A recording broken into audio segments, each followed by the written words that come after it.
morning, everyone. I am in Hollywood, Miami. I am at this really, really beautiful spa called Melanated Beauty Spa. I'm with the owner. Her name is Maghan.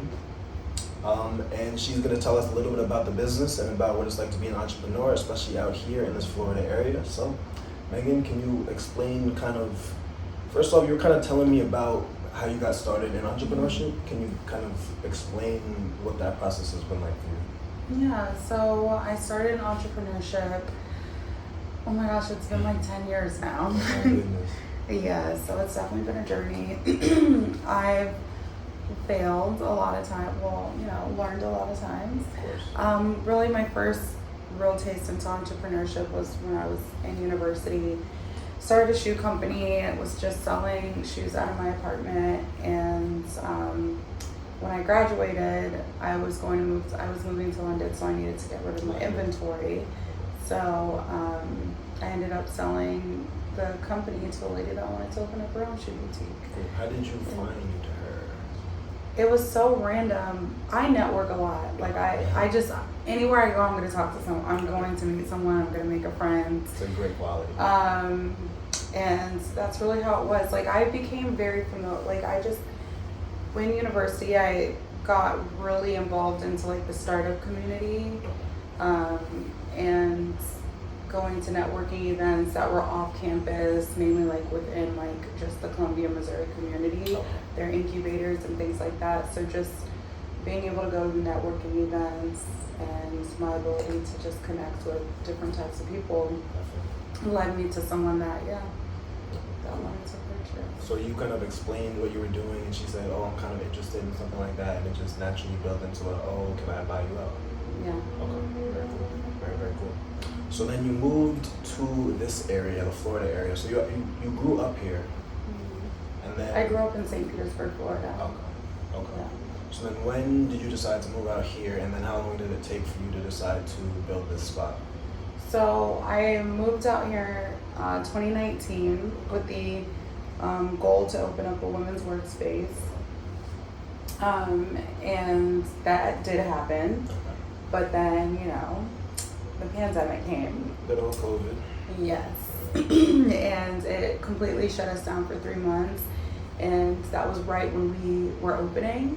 So we had our soft opening December 2020. Then we had our soft opening December 2019, and then we were set to fully open March. March 2020. Yay. And that was like at the thick of it. The thick of it. When they shut everything down, and we were shut down. Miami had a mandatory shutdown. I think that was 2 months. We were shut down. No, you guys, Miami was lenient. Yeah, So all the other states had it rough. Definitely. Like very rough. I was in New York where it actually started, so it was like, you guys had it. No, we're for sure. So I think it was 2 months, because the rest of you guys were like shut down for like months, like 6, 8 months. I don't even know. Yeah. But everyone being scared of COVID. So my business partner and I really roughed it out until April 2021 is when we decided to shut down the business. But at that time, I already had the concept of opening up something. I think I got this idea like October 2020. I was like, I think I'm gonna open up a spa, which was, it was just crazy. I mean, in hindsight, looking back, I'm like, that was probably a really dumb thing to think, because I'm like, who does that? Who's getting? That's what entrepreneurs do. So you're basically a serial entrepreneur, basically. Yeah, I'm a big risk taker. I jump first, think later. Respect it. That's how I just, And so one of the things that I like to highlight is how entrepreneurship is almost like an art in and of itself, because you do have to kind of create an experience and design an experience from like scratch into something. You have to find a space, build a logo, do so many different things. Mm-hmm. So one of the questions I had, you said you had a partner for your last business. Mm-hmm. So was that a friend, or was it something that you sought out? So we were not friends. We became friends through the process of building. Oh wow. But I met her in St. Petersburg, Florida, where we started our company kind of as a pop-up, and then we relocated to Miami to actually open up the brick and mortar. But yeah, and she's not, I don't have a business partner in this business. It's all me. So. You did. Okay. So how do you deal with moments of self-doubt? Like, I don't think about that. I don't even let it penetrate my mind. were you always like that, or did you have to get like that? I think I was always like that. I don't like anything. I'm like, no. There's always a way. Respect. I keep my eye on the prize. Respect. And that's why I feel like with the pandemic, you know, there's so much noise. I personally don't watch the news at all. You don't have like social media that feeds you news? Wow. You're a rare breed for sure. No, I don't listen to any of it. No. I respect that. Because and that's why throughout the pandemic, there wasn't a day that I took off. Really? I worked every day. Remotely, or did you work in? I was picking up side hustles. I was working at our workspace. So I was babysitting for a family, and then I would go to the workspace. Yes, because I was not going to stop I was going to get, Had to hustle. I respect. Because at the end of the day, people were in this state of like living in fear and letting the media control their minds so much. And just, it goes to show I was not going to be, at the end of the day, the bills, although they were putting, I don't know, these mandatory tenant laws, like you can't evict but those same bills are still gonna come at you. Absolutely. So I'm like, I'm not going to miss a bill. No. Can't. Because I'm not gonna add that additional stress to my life. So I was like, at this point, while everyone else is living in fear, and I'm just gonna keep moving. I really stayed kind of like isolated, and just I really stayed structured, and like I cannot let anyone come in my way, and because a lot of people were just so people were they were so fearful. The media really scared the shit out of people. 100%. And I'm like, I cannot live my life like that. I respect that, because it's hard. So did you have a support system? Because like in that type of situation, if you're not listening to the news, then you definitely need something to help you get through those times, because it was working out. That was your support system. Mm-hmm. That was your like way of clearing your mind. And my business partner at the time, she was also like on the same wavelength as me. Like it was her and I. Like to me, I had friends that became very fearful of COVID. I didn't talk to them. Really? Because every time you get on the phone, it's something negative. I don't want to hear COVID this, COVID that, mask mandates. I didn't even talk to my dad. Really? And my dad is like my best friend. Wow. Was it because he was really scared? Annoying. The media was, again, my dad has all the sitting watching TV, clicking through the news. Nope. Gotcha. I kept a lot of things quiet. I didn't even tell a lot of people I was opening this up. Really? So when I opened it, because we shut down our space April 2021, and then May 7th, 2021, I had our opening here. So it was like, wait, what? And it was like, yeah. And it was all. While y'all were living in fear, I'm over here planning and acting right. Alright. So what was it like designing this place? Oh my gosh, it was a good process. I mean, I'm still in the process. But it was nice. Like I wanted to embody like different shades of melanin. I wanted it to feel very warm inside of here, which there's still some elements I need to add. Like I want to darken this room. I don't want really any sunlight coming through. Just give it a more warm feeling. But it was nice. I worked with a Black interior designer. She lives in Alabama. How did you go about finding her? This site called Decorilla. Decorilla. You can find interior designers to design your rooms. Very cool. Very, very, very cool. It's another tool, another maybe hack, as people call it, that you need to know as an entrepreneur. Is finding different ways to find people who can help you out. And have the skills to help you out. Yeah, for sure. Okay. Cool. So, how long did it take to build this place? Oh, I moved pretty fast. I got it in January, and I started working on it pretty much like mid-January. I got told to come in contractors, yeah. Wow. On May 7th. Sheesh. We were rocking and rolling. Rolling and rocking. Respect. Respect. It's beautiful. It's really, really nice. You have how many rooms? 5. 5 rooms. Okay. Cool. I don't want to go too deep into kind of the business of it, but when did you feel comfortable starting a spa? Like, what was your background as far as, because I know you said you studied broadcast media, right? So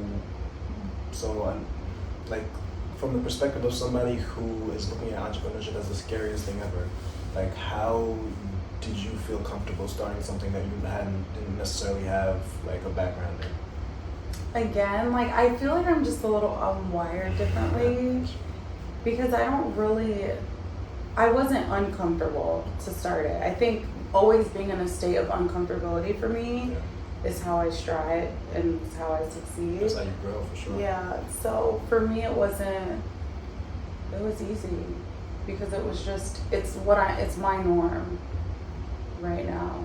And I know that, I don't think about, I guess the best way to put it is I always look at the bigger picture.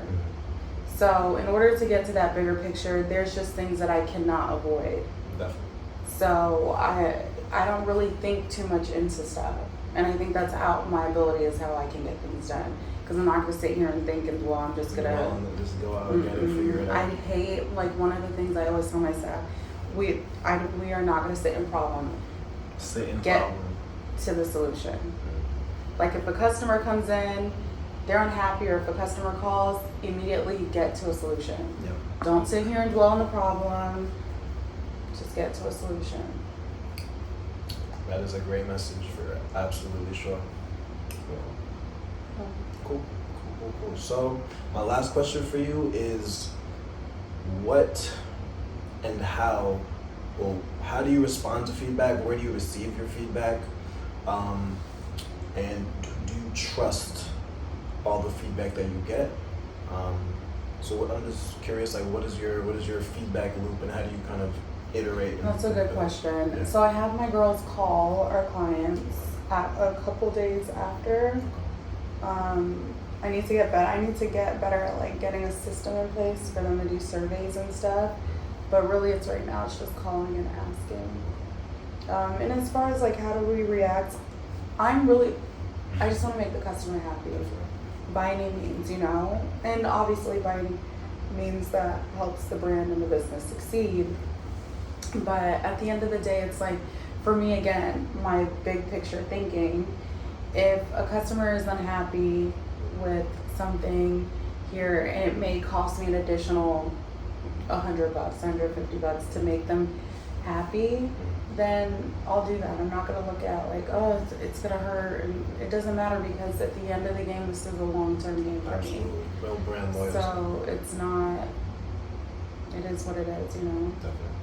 So you felt comfortable executing your idea, letting people see it, experience it, and then based on that, you got feedback, and if any changes you felt really had to be made, and you would make them.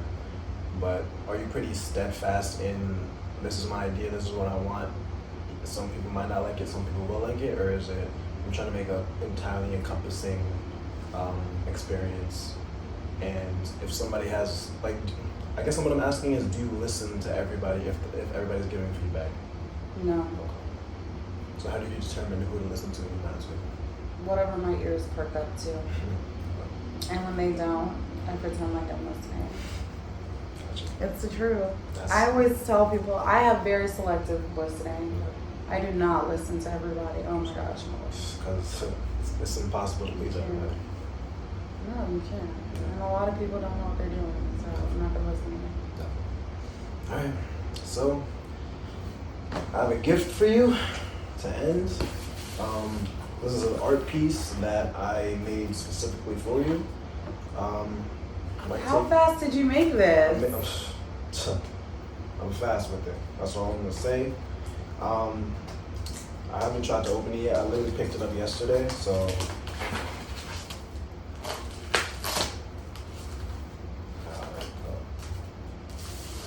Show the camera first. That's for you guys. And let's get her reaction. What do you think? Oh my gosh, I love it. Thank you. I made 4 internet personalities. So, trolls, ghosts. One of them is the dead, so people who go on the internet to like be entertained only. And then this is like a thick skull, so somebody who goes on the internet and uses it as the tool that it's meant to be used as. So what will this do? What can I do with this? Well, I mean, other than art, not much.